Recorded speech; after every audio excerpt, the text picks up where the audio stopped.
What's up, everybody? This is the Existential Stoic podcast. I'm Randy. That's Danny. Today's episode, I know I didn't do the Threw what's me up, all. Danny thing today. I know today's episode, we're just going to do a nice, simple topic for all of you, the meaning of life. Yeah, What's going on, Danny? we can fix it, solve it. Everyone will be better off for this after what, like a few minutes of listening, they'll know, and then they can go about their life. Yeah, because Having it shouldn't be purpose. too hard to Mm, figure it out. Yeah. Isn't that funny that I was thinking about this actually. It's funny you brought that up because like I think about this actually more often than I probably should, I guess. But like it's funny that like, you look back at all these like wise people, sages and stuff that have left works that have still survived for thousands of years. We still pour over, we still look at. And it's like the same questions that they asked, we still are asking. Like it's amazing when you look at it. Like if you look at philosophy, like Plato asked most of the questions philosophers still ask now, and they're still unanswered. Because there is, it's like he has this great thing, I think it's in Euthyphro, where he says, he asks Euthyphro, like, what do the gods argue about? He's like, they don't argue about like, and I'm gonna make this more modern, but like, we wouldn't argue about like the weight of one of us or like the size of a table because we can just measure it, right? There's no argument necessary. It's a factual thing. But things like beauty, justice, meaning, those we argue about constantly because there is no factual final determination on it, right? Mhm. And I think that's a really interesting point because this is where like, human beings seem to be stuck is we have all the stuff we can know that seems like concrete enough, like, measurable things like that. And then on the other hand, we have all this stuff that like really comes down to belief, I think. And there's no way to 100% know that it's certain. And I think that's where we kind of struggle. Yeah, and even those things that we do know for certain can change over time. Like, Yeah. how many times have we known something for sure, and then later on we found out something else, and then we're like, well, maybe that's not exactly Well, that's the 100% funny thing, true. right? Because even science and stuff is still a construct. So even that changes dramatically over time. So even that stuff we don't really know. Yeah, it's Hmm. interesting. Yeah. So that being said, let's figure out what the meaning of life is. Yeah, it's a hard one. Everybody struggles with this. Have you Yeah. found any way that because I'll say this, like I know, and I get, like I know Nietzsche seemed to like, he seemed to very much focus on achievements as being important in life, and I think Hmm. I do feel that sometimes, where I think a lot of times, like we do derive a lot of meaning in our lives from the work we do or the projects we take on, if they're important to us. And I think that's the key thing, like, especially if you come up with them on your own and they're like important to you, not just like because you have a job or something, right? Like, I think that Hmm. can be a very big way we find meaning. And you see that for a lot of people who like have causes that they're adamant about, right? That they are out there doing stuff for, like, you can see their life filled with this purpose that a lot of us maybe lack. And I think there is Hmm. that there. But you kind of have to consider, I think that the meaning of life is probably going to be different for most people. And Yeah. like, some people may think that achieving things is great. Other people might think that enjoying life is great. And it's very difficult to do both at the same time. Yeah. A a lot of Mm. times, achievement comes at the expense of enjoyment, at least in the short term. Maybe more in the long term, you can enjoy it.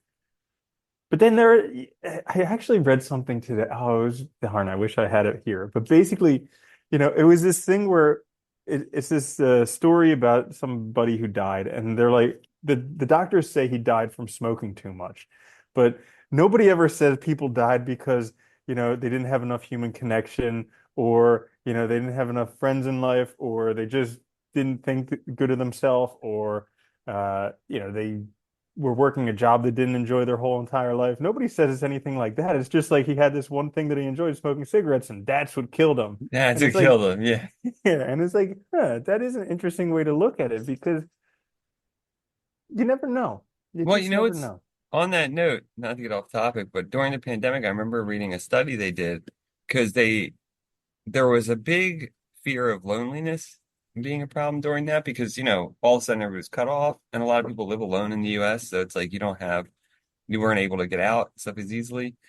And they did a study and they found, and I don't know how good the study was. I think from my memory, I think it was pretty good, but it was like loneliness was the equivalent of smoking like 3 packs a day of cigarettes. Like that's how they did the math in terms of like stress, heart attack risk, things like all these risks go up without that Hmm. human connection. And I think that is a big part of it. I think finding like um I know I've seen it on social media and stuff like the tribe thing, like finding a tribe. But I think there is Yeah. some Oh my truth. I gosh, hate that that stuff. word, dude. I I know. know I it just makes want to me punch so people in the mouth when they say I that. do. It makes me so angry for some reason. I don't know why it triggers me so Yeah. much. But I think that idea concept there is some truth to, which is namely finding like-minded individuals, finding people that you can form real relationships with is like a huge source of meaning and value in life that makes your life meaningful because you're sharing life with others, you know? It's this crazy paradox. I was actually thinking about this today, where it's like on one hand, yes, you have this like craving to be around other people, but then I never realize how much other people annoy me until I'm around other people, and then I want to get away from them as soon as Well, possible. I And it's like realize, walking that yeah, fine line. I realize that about myself, like that I am very introverted, I think. Like I don't particularly like going out. I don't be like being around. Now I like people, that's true, but like certain people, and but And I even think so, in limited yeah. quantities, because like I've noticed there's like a fixed amount of time that I can spend with somebody before we're just at each other's throats. When I noticed too, like big events just wear on me. Like, and I Mm. can feel it, and it's not any one particular person at the event. It's like the whole thing just drains, saps my energy. It's really weird. And Yeah. but I think that's the other thing. I noticed that more because like when I was younger, like the meaning of life, I used to, I thought like you'd find like this thing, this like this truth that like, was important to you, and that would be it. And then I realized as I got older too, I think that like it's also more about just knowing yourself. And you do start to know yourself more as you get older. I think that's one of the benefits of getting older is like your your concern about others drops, I think. Your concern about fitting in and stuff drops and you focus more on yourself, I think, and which is good. And once you start to know yourself, you can figure out like what really is right for me. Like what makes and I think that's really all about what life is, right? It's just figuring out like Mm. how can I navigate this world in the way that suits me the best, given the type of person I am. Huh. Yeah.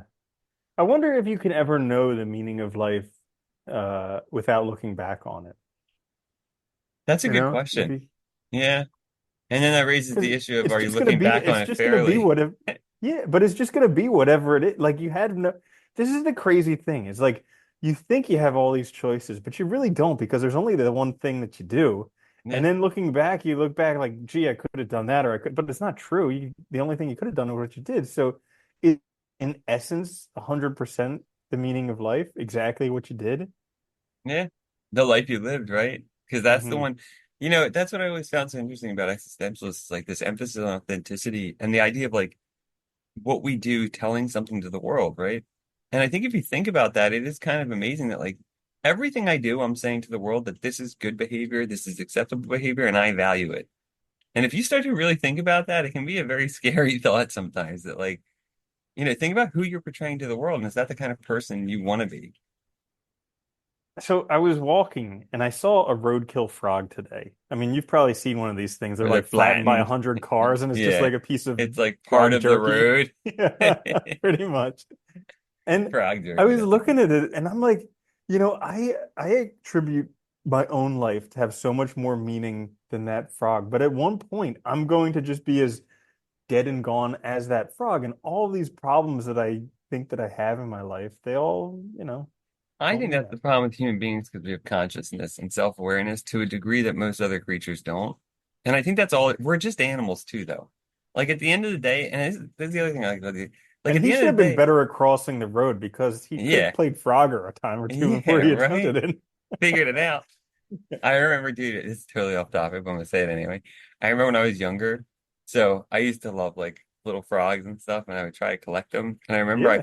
found there was this like little like creek by us, I guess like stream or something, and like certain times of year, all the baby frogs would like just like thousands and thousands of these tiny little frogs. And the one year, like I'm Uh-huh. gonna catch some, bring them home. They'll grow up. It'll be awesome. So I put them in this thing. I put air holes, and then I left it on the porch in the sun. And Ooh. to be fair, I was like, couldn't Yeah. have been more than like 8. So I didn't know. Yeah, but you don't know that stuff. It has to Yeah. happen once before you figure it Yeah. out. And then I learned. And I was so upset. Like Yeah. 50 little guys, like all dried. I was like, Oh, oh, yeah. oh, It was sad. yeah. I stopped That's, doing that after that. I know, right? But Dude, Yeah. but like it's the dream of every little kid to have a bunch of frogs, a Yeah, little and stuff. terrarium, Yeah. turtle, And all they the other put some fun stuff you grass, can a have. leaf, Hmm. and all the things to Yeah, recreate his natural habitat. yeah. Hmm. But at So, any rate, anyways, but here, okay. So, how about maybe if we don't know what the meaning of life is, what's not the meaning of life? I'll well, start go ahead. taking pictures of your food, every single meal you eat. Yeah. Yeah. Sharing on social media gets old. I think this is, but I think, I think you do I hit just on can't. something. I can't like I was out uh grabbing some food and like there was a couple and they were eating and they both ordered meals and it showed up and the husband was about to start eating and the wife like smacked him and she had to take a picture of his food first and then a picture of her food and she's like, "Oh, you can eat." I was like, "This is What? ridiculous." Yeah. Yeah. Nobody cares. And also, if they want to see the Yeah. pictures of the food, go to the restaurant's website and they're better pictures, usually, Yeah. especially if it's a nice restaurant. Yep. Like, they have a professional come in and take pictures of the actual food, not with a phone. Yeah. Yep. It's funny how many people I see literally use social media all the time and talk about how miserable it makes them simultaneously. And it's like crazy. Yeah. Hmm. But I think this is also the conundrum of human beings, right? Which is like we like distractions. And I think we run this risk Hmm. of like, it's easy to run from our problems and distract ourselves and not deal with things. It's far easier to do that. And I know that. Like, it's 100% easier to distract ourselves. The hardest thing is like facing these things. And I think that's the biggest failure we all make is instead of facing stuff, we distract ourselves, deny it, and hide from it until it's way too late. And then by the time we realize it and how crappy it's been, we've been doing it for decades, And then it's like now it feels like we have to start all over. So I think like I really think like yeah, the worst thing you can do is not self-examine and not self-reflect to know what really you want. Because I think that's really where like you'll find a life that's meaningful. Hmm. What do you I wonder about this because people are so distracted with their phones nowadays. Like I fantasize all the time what it would have been like before phones. Like I try and Well, we remember. were there, I'll be active. I know, but but we were like kids. I know it's not the yeah, same. it It's kind of took like, it for granted because we didn't realize where things would go. I kind of like imagine what things would have been like walking through, I don't know, a bunch of stores or something with people without everybody on their phone, being like, hmm, were like people busy reading the newspaper and not looking where they were going? Were they like reading books or, doing other stuff to try and pretend that, well, that's the you funny know, thing. If you look at history, like when the printing press came out, they said the same thing they said about the TV and the phone when it came out. It's kind of Mhm. funny that you see like any kind of these advances in information sharing are scary.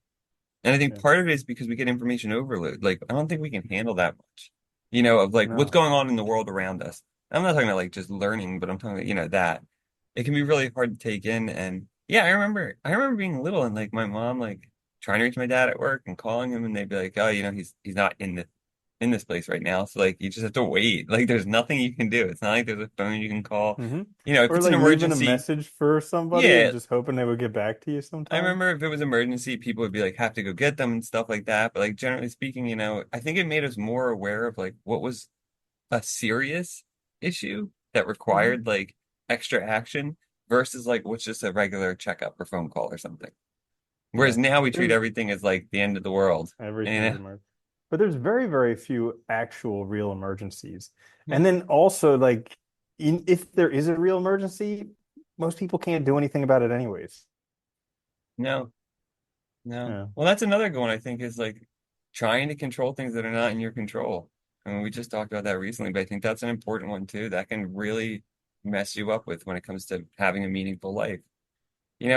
It's funny when you think back to actually on like the past. Like I remember when I was in high school, like I think what everybody wanted then was like you wanted a fancy car, a big house, like all this stuff. And then as I got older, I was like, I don't actually want any of that. Yeah. And it's Yeah. funny like to like think about that too, like, how our view of what would be like the best life or good life changes so much over time. And I think so keeping that in mind because that's where that self-reflection I think is necessary to keep kind of coming back to. Do you think it's helpful to contemplate your own mortality or contemplate your own death in order to have a meaningful life? Oh, hell yeah. Absolutely. Hmm.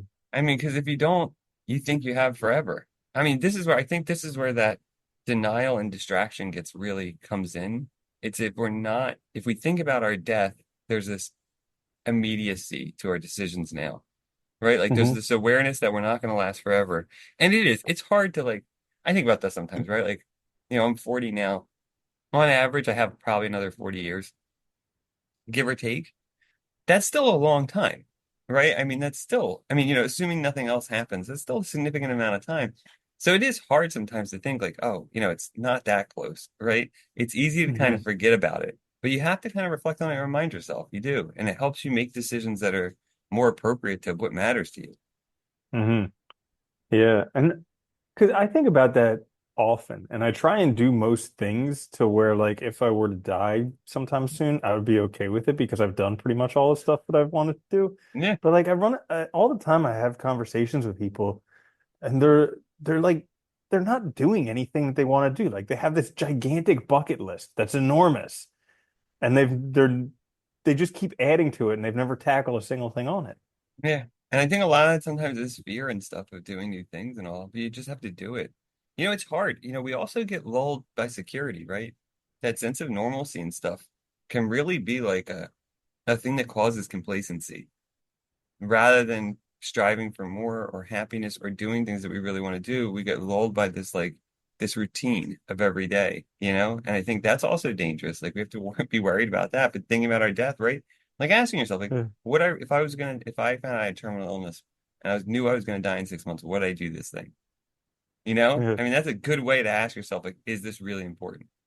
I remember when I was working as a vet, one of the nurses, they were like, they so badly wanted to go to like some place in Europe. I don't remember where it was. So Just badly go. wanted to travel. And I was like, well, you have a pass. Nope. I was like, well, step one, Get that. get on top of that. And they're good for like 10 years. So Yeah. you don't even have to go right away, but just get it, then you have that thing out of the Hmm. way. Yeah, it's like, Yeah. yeah, doing things that you want to do, I think, realizing that this is your life. I used to kill me, dude. I remember in grad school, I had a buddy who was going to be a lawyer, and I was like, well, what is your plan? He's like, well, I'm going to work a lot. He's like, then I'll enjoy myself. And I was like, that is not a good plan. I was like, assuming one, that you're going to be alive, have the physical capacity to do what you want to do, you're making a lot of assumptions about later in life, Hmm. by taking Yeah. that model. And you're also assuming that you're not going to get so used to working 80 hours a week that you're just going to be able to turn that off and do something else after you've done that and habituated it for 40 years. Dude, retirement is like the worst for people because Yeah. they don't know what to do with themselves. Well, it's funny how I don't think a lot of people do things self-motivated. And it's a shame. I think more people should, like, start things, try projects, go out and just do stuff that you want to do. I think a lot of people are very passive about it, and it's a shame because I think, there is a whole world out there. Like you should see it. Yeah. Yeah. Yeah. So the meaning of life, I think we answered it. Probably. It's At least we hard. at least we know what it's not. You Yeah, know, we you know can it's stop not. taking pictures of your food every It's single for meal. each of us. You really just wanted to bitch Nobody about cares. that. Nobody cares. I couldn't believe This it. is a I couldn't roundabout way believe to it. get to I that couldn't point. believe it. Yeah, I couldn't believe it. I was like, how can I bring this up? Let's do an episode on the meaning of life. Yeah, it is funny though Yeah. because people that kind of stuff just it I don't understand it, I guess, is really what it is. Like, I just don't understand the value you're getting out of There it. must be so much validation from people being like, I wow, guess, food. but But it's like you don't realize that the people who are saying that are just saying that to be polite. yeah, Like that's the thing. Like, yeah. I don't know. Oh I guess it feels like you have well. that validation, that little part of your world, right? Hmm. Yeah, don't seek Yeah. validation, validate yourself. There you go. Mm. There There you you go. For go. meaning in life. So there you have it, the meaning of life. If you enjoyed this episode, there's more. We'll catch you guys later. This is the Existential Stoic Podcast. I'm Randy. That's Danny. I'll see you later, Danny. Later, Andy.